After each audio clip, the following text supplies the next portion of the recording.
நமது மெய்ப்பரும் நமது மீட்பரும் நமது ஆண்டவருமாகிய இயேசு கிறிஸ்துவில் பிரியமான உறவுகளே, அருள்ஒளி இணையதளம் வழியாக வத்திக்கான் வானொலி நிகழ்ச்சிகளை நாள்தோறும் உங்களுக்காக நாம் ஒளிபரப்பி வருகிறோம். அருள்ஒளி இணையதளத்திற்காக தொகுத்து வழங்குபவர் உங்கள் அன்பிற்கினிய பேசால் Das.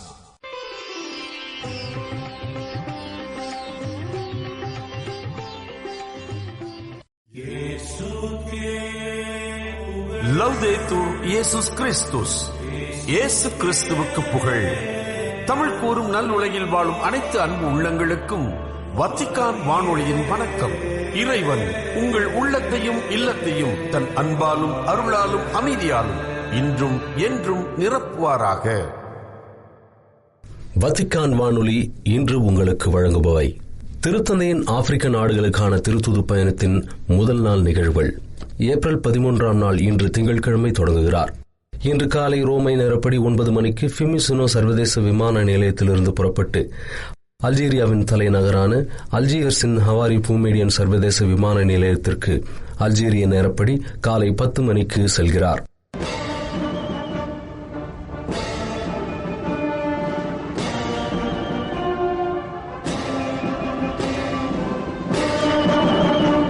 رئيس الجمهورية يحيي الوفد المرافق للبابا ليون.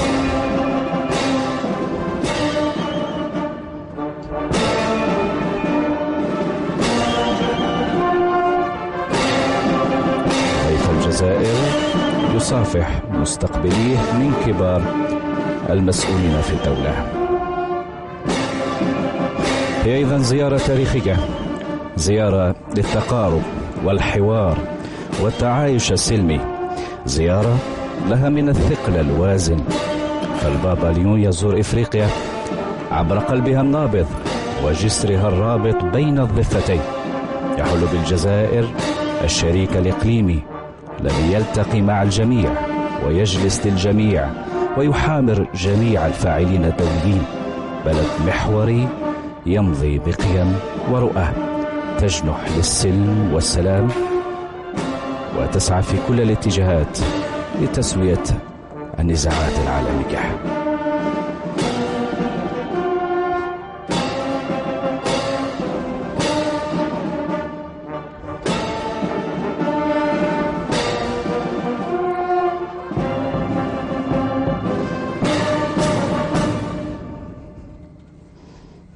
الآن تحية العلم.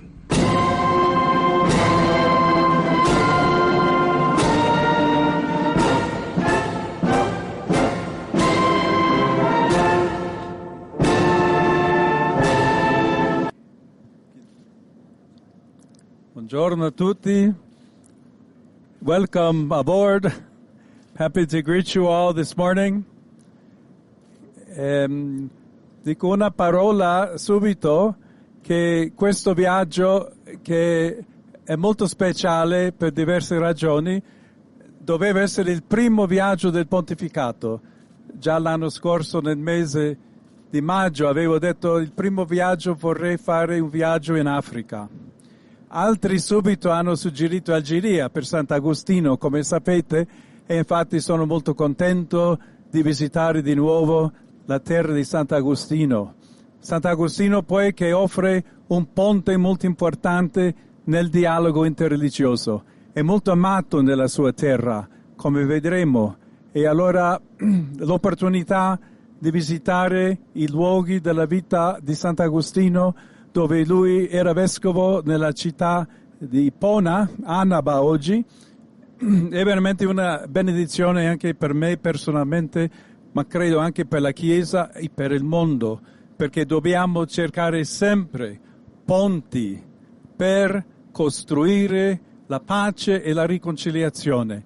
E allora questo viaggio rappresenta davvero un'opportunità preziosissima per continuare con la stessa voce, con lo stesso messaggio, e che vogliamo fare, promuovere la pace, la riconciliazione, il rispetto, la considerazione per tutti i popoli. Allora, benvenuti tutti, sono contento di salutarvi, buon viaggio e grazie per il servizio che voi offrite a tutto il popolo. Grazie. அங்கு அவர் வரவேற்கப்பட்டு காலை மணி 10:45க்கு மகாம் எச்சாகி தியாகிகள் நினைவிடத்தை பார்வையிட்டு அங்கு வாழ்த்துரை கூறுகிறார். April 13 திங்களன்று அல்ஜீரியாவின் புகழ்பெற்ற தியாகிகள் நினைவு சின்னமான மகாம் எச்சாஹித் நினைவிடத்தில் திருத்தந்தை 14ஆம் லியோ அவர்கள் வழங்கிய உரை. இப்போது இவ்வுரைக்கு செவிமடுப்போம். Holy Father, quoting Martin Luther King, I might say, I had a dream, and that dream was a Pope visiting Algeria to meet the people with whom the Catholic Church shares a bond of life and a bond of blood. Today, these people welcome you as a Supreme Pontiff, as a son of St. Augustine, and above all, as a brother. Our people is like the Maqam al-Shahid, the Martyrs' Memorial, at the foot of which you now stand. It is proud, like this monument that rises into the sky of Algiers. And at the same time, it is burdened by a painful and wounded history for which a genuine request for forgiveness is still lacking. It is an incredibly resilient, young, diverse people, eager for encounters, and whose hospitality speaks for itself. Holy Father, since your elections, Algeria has been waiting the visit of the one who presented himself as a son of St. Augustine, and has been preparing to welcome you as a son of this land. Marhaba bik fi bladna. Dear Algerian brothers and sisters, peace be with you. Assalamu alaikum.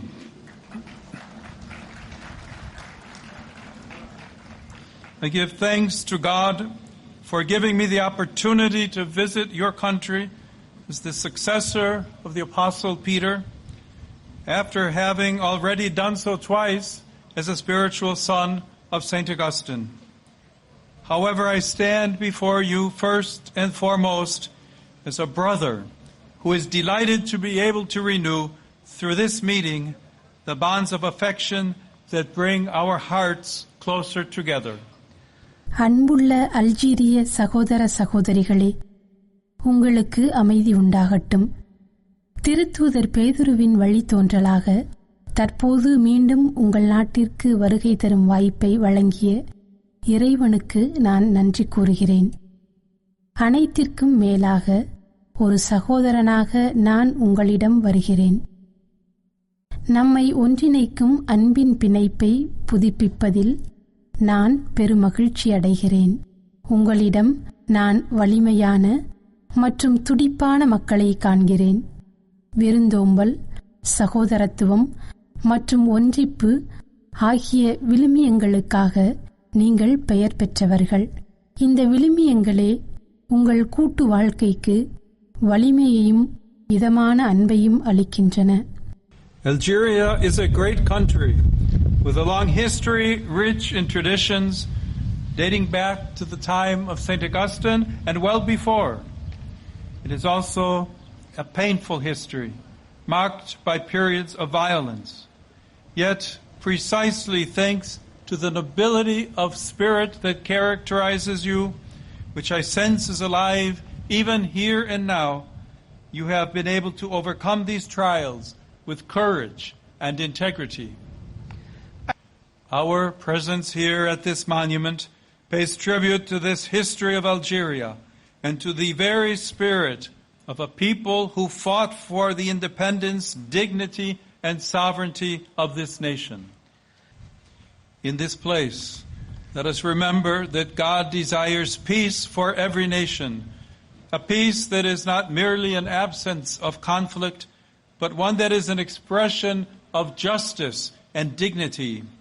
This peace, which allows us to face the future with a reconciled spirit, is possible only through forgiveness.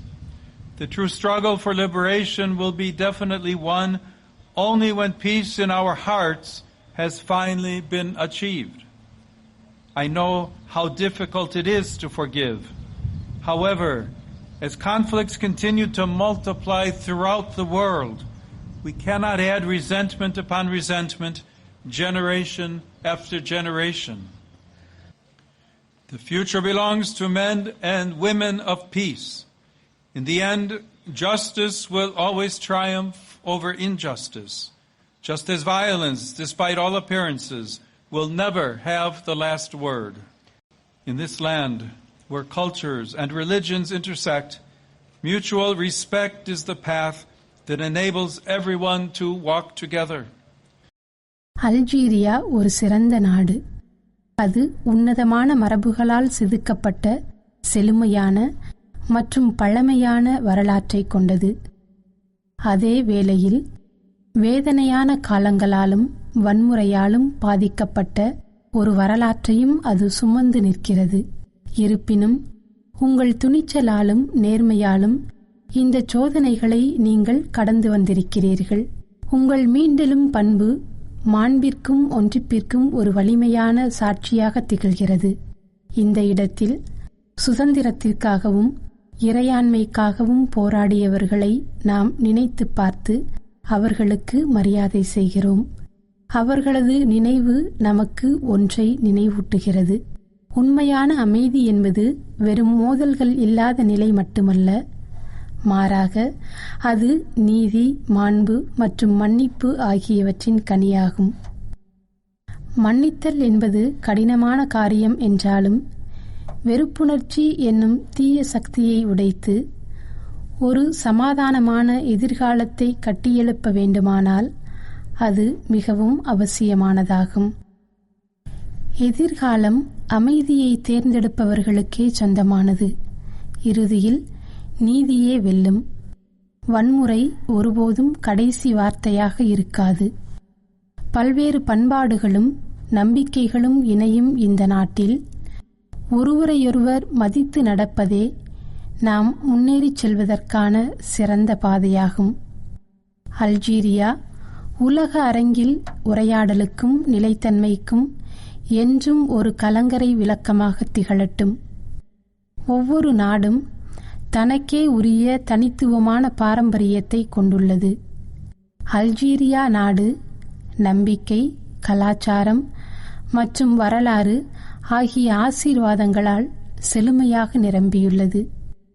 இறைவன் மீதான நம்பிக்கை உங்கள் அடையாளத்தின் மையமாக திகழ்கிறது. அது குடும்பங்களை வலுப்படுத்துவதோடு சகோதரத்துவத்தையும் வளர்க்கிறது. இறைவனை நேசிக்கும் மக்கள் உண்மையான மற்றும் நிலையான பொக்கிஷத்தை பெற்றிருக்கிறார்கள். நிலையற்ற செல்வங்களால் இயக்கப்படும் இவ்வுலகில் கிறிஸ்துவின் ஒருவன் உலகம் முழுவதையும் தனதாக்கிக் கொண்டாலும், நிலையற்ற செல்வங்களால் இயக்கப்படும் இவ்வுலகில் ஒருவன் உலகம் முழுவதையும் தனதாக்கிக் கொண்டாலும் அவன் தன் ஆன்மாவை இழப்பாரானால் அவனுக்கு கிடைக்கும் பயன் என்ன என்ற இந்த கேள்வி நமக்கு நினைவூட்டப்படுகிறது. உண்மையான சுதந்திரம் என்பது வெறுமனே பரம்பரையாக பெறப்படுவது அல்ல. அது ஒவ்வொரு நாளும் நம்மால் தேர்ந்தெடுக்கப்பட வேண்டிய ஒன்றாகும். தங்கள் மக்களின் மீதான அன்பிற்காக தங்கள் உயிரையே ஈந்தவர்களின் முன்மாதிரி நீங்கள் எப்போதும் சுதந்திரம், ஒன்றிப்பு மற்றும் அமைதியின் பாதையில் நடப்பதற்கு உங்களுக்கு ஊக்கமளிக்கட்டும். இயேசுவின் மலைப்பொழிவுடன் இந்த உரையை நான் நிறைவு செய்ய விரும்புகிறேன். ஏழையரின் உள்ளத்தோர் பேறு பெற்றோர், ஏனெனில் விண்ணரசு அவர்களுக்கு உரியது. துயருறுவோர் பேறு பெற்றோர், ஏனெனில் அவர்கள் ஆறுதல் பெறுவர். கனிவுடையோர் பேறு பெற்றோர், ஏனெனில் அவர்கள் நாட்டை உரிமை சொத்தாக்கிக் கொள்வர். நீதி நிலைநாட்டும் வேட்கை கொண்டோர் பேறு பெற்றோர், ஏனெனில் அவர்கள் நிறைவு பெறுவர். இரக்கமுடையோர் பேறு பெற்றோர், ஏனெனில் அவர்கள் இரக்கம் பெறுவர். தூய்மையான உள்ளத்தோர் பேறு பெற்றோர், ஏனெனில் அவர்கள் கடவுளை காண்பர். அமைதி ஏற்படுத்துவோர் பேறு பெற்றோர், ஏனெனில் அவர்கள் கடவுளின் மக்கள் என அழைக்கப்படுவர். நீதியின் பொருட்டு துன்புறுத்தப்படுவோர் பேறு பெற்றோர், ஏனெனில் விண்ணரசு அவர்களுக்குரியது. உங்கள் அன்பான வரவேற்பிற்கு நன்றி. இறைவன் உங்கள் அனைவரையும் ஆசீர்வதிப்பாராக. பின்னர் மணி 11:15 எல் மௌராடியா ஜனாதிபதி மாளிகையில் குடியரசுத் தலைவரை மரியாதை நிமித்தமாக சந்திக்கிறார். தொடர்ந்து நண்பகல் 12 மணிக்கு ஜமா அல் ஜசீர் மாநாட்டு மையத்தில் அதிகாரிகள், சமூக அமைப்புகள் மற்றும் தூதரக உறுப்பினர்களுடன் சந்தித்து அங்கு உரையாற்றுகிறார். மீண்டும் பிற்பகல் மணி 3:45 அல்ஜியர்ஸின் பெரிய மசூதியை பார்வையிடுகிறார். இது மக்களிடையே ஆன்மீக ஒற்றுமையை வெளிப்படுத்தக்கூடியதாக அமைகிறது. மாலை மணி 4:35 தனிப்பட்ட முறையில் பாபெல் ஓயத் பகுதியில் உள்ள அகுஸ்தினார் மிஷனரி சகோதரிகளின் நட்புறவு மையத்திற்கு சென்று அவர்களை சந்தித்து கலந்துரையாடுகிறார். பின்னர் மாலை மணி 5:10 ஆப்பிரிக்க அன்னை பேராலயத்தில் அல்ஜீரிய மக்களை சந்தித்து உரையாற்றுகிறார். ஏப்ரல் 13 திங்களன்று அல்ஜீரியாவின் அரசு அதிகாரிகள், குடிமை சமூக பிரதிநிதிகள் மற்றும் தூதரக அதிகாரிகளுடனான சந்திப்பின் போது திருத்தந்தை 14ஆம் லியோ அவர்கள் ஆற்றிய உரை. இப்போது அவ்வுரைக்கு செவிமடுப்போம். அன்பான அதிபர் அவர்களே, தூதரக அதிகாரிகளே, சகோதர சகோதரிகளே, எனது திருத்தந்தை பணியின் ஆரம்பத்திலேயே அல்ஜீரியா நாட்டுக்கு வரவேண்டும் என்று விடுக்கப்பட்ட அழைப்பை ஒரு பெரும் பேராக கருதி நன்றி கூறுகிறேன். நீங்கள் எனக்கு அளித்த இந்த அன்பான வரவேற்பு எனக்கு மிகுந்த மகிழ்ச்சியை தருகிறது. புனித அகுஸ்தினாரின் ஆன்மீக புதல்வன் என்ற முறையில் நான் ஏற்கனவே இந்த மண்ணிற்கு வருகை தந்துள்ளேன். இப்போது புனித பேதுருவின் வாரிசாகவும் உன்னதமான அல்ஜீரிய மக்களை சந்திக்க ஆவலுடன் வந்திருக்கும் ஓர் அமைதி பணியாகவும் மீண்டும் இங்கே திரும்பியுள்ளேன். நாம் அனைவரும் ஒரே விண்ணக தந்தையின் பிள்ளைகள், சகோதர சகோதரிகளாக ஒன்றிணைந்துள்ளோம். உங்களின் ஆழ்ந்த ஆன்மீக உணர்வு, சந்திப்பு, ஒப்புரவு மற்றும் சுமூகமான புரிதல் ஆகியவற்றின் கலாச்சாரத்தை வளர்க்கிறது. இதுவே இன்று நமது உலகிற்கு அவசரமாக தேவைப்படுகிறது. உங்கள் மக்கள் தொடர்ந்து வெளிப்படுத்தி வரும் அமைதி மற்றும் நம்பிக்கைக்கு ஒரு சாட்சியாக நான் இங்கே வந்துள்ளேன். வரலாற்று சோதனைகளை எதிர்கொண்ட போதிலும் ஒன்றிப்பு, விருந்தோம்பல் மற்றும் சமூக ஒருமைப்பாடு ஆகியவற்றின் மூலம் அல்ஜீரியா வலிமையுடன் திகழ்கிறது. ஒன்றிப்பு அல்லது இரக்கம் இல்லாத ஒரு சமூகம் இறைவனின் திருவுளத்திற்கு முரணானது. உங்கள் நாட்டின் அனுபவங்கள் உலகளாவிய சவால்களை எதிர்கொள்வதற்கு மதிப்புமிக்க நுண்ணறிவுகளை வழங்குகின்றன. உரையாடலை ஊக்குவிப்பதன் மூலமும், மனித மாண்பை மதிப்பதன் மூலமும், பிறருடன் ஒன்றிப்பை வெளிப்படுத்துவதன் மூலமும் அல்ஜீரியா உலகின் மேலான நீதியையும் அன்பையும் நிலைநாட்ட பங்களிக்க முடியும். அதிகரித்து வரும் ஏற்றத்தாழ்வுகள், அனைத்துலக சட்டமீறல்கள் மற்றும் நவகாலனித்துவ போக்குகளுக்கு இடையே இது மிகவும் முக்கியத்துவம் பெறுகிறது. உண்மையான வலிமை என்பது பொது நலனுக்காக ஒன்றிணைந்து செயல்படுவதிலேயே உள்ளது. அங்கு தலைமைத்துவம் என்பது ஆதிக்கம் செலுத்துவதாக இல்லாமல் சேவை செய்வதாக இருக்க வேண்டும். அரசியல் வாழ்வு நீதியால் வழிநடத்தப்பட வேண்டும். அது அனைவருக்கும் மாண்பையும் நியாயமான வாழ்வாதாரத்தையும் உறுதி செய்ய வேண்டும். மத்திய தரைக்கடல் மற்றும் சஹாரா பாலைவனம் ஆகியவை வெறும் புவியியல் எல்லைகள் மட்டுமல்ல, அவை வரலாறும் மனித பரிமாற்றங்களும் சேர்ந்த ஆன்மீக சந்திப்பு புள்ளிகளாகவும் திகழ்கின்றன. அவை ஒருபோதும் மரணத்திற்கும் விரக்திக்கும் உரிய இடங்களாக மாறிவிடக்கூடாது. மாறாக வாழ்வு, சந்திப்பு மற்றும் நம்பிக்கையின் களங்களாகவே நிலைத்திருக்க வேண்டும். நாம் அனைத்து வகையான சுரண்டல்களையும் எதிர்க்க வேண்டும் மற்றும் ஒவ்வொரு மனித உயிரின் மாண்பையும் நிலைநாட்ட வேண்டும். இன்றைய உலகில் அடிப்படைவாதம் மற்றும் மதச்சார்பின்மை ஆகியவற்றுக்கு இடையிலான பதற்றங்கள் கடவுள் மற்றும் மனித மாண்பு பற்றிய நமது புரிதலுக்கு சவாலாக அமைகின்றன. இருப்பினும் இச்சவால்கள் புதுப்பித்தலுக்கான புதிய வழிகளையும் திறந்துவிடுகின்றன. உரையாடல், கல்வி மற்றும் பரஸ்பர சுமூகமான மரியாதை ஆகியவற்றின் மூலம் நாம் ஒப்புரவையும் ஒரு பொதுவான எதிர்காலத்தையும் கட்டியெழுப்ப முடியும். அல்ஜீரியாவை பொறுத்தமட்டில் எனது விருப்பமும் ஜெபமும் இதுவே. இது அமைதி, ஒற்றுமை மற்றும் அதன் மக்கள் அனைவருக்கும் ஆசி வழங்கும் ஒரு நிலமாக திகழட்டும். இத்துடன் வத்திக்கான் வானொலியின் தமிழ் ஒளிபரப்பு நிறைவு பெறுகிறது. உங்கள் செவிமடுத்தலுக்கு நன்றி. தொடர்ந்து வத்திக்கான் வானொலியுடன் இணைந்திருங்கள். இறையாசிர் பெறுங்கள். இதுவரையும் நீங்கள் செவியுற்றது வத்திக்கான் வானொலியின் இன்றைய நிகழ்ச்சிகள். மீண்டும் மற்றொரு வத்திக்கான் வானொலி நிகழ்ச்சியில் உங்கள் அனைவரையும் சந்திக்கும் வரை அன்பு விடைபெற்றுச் செல்வது உங்கள் அன்பின் பேசாலை தாஸ்.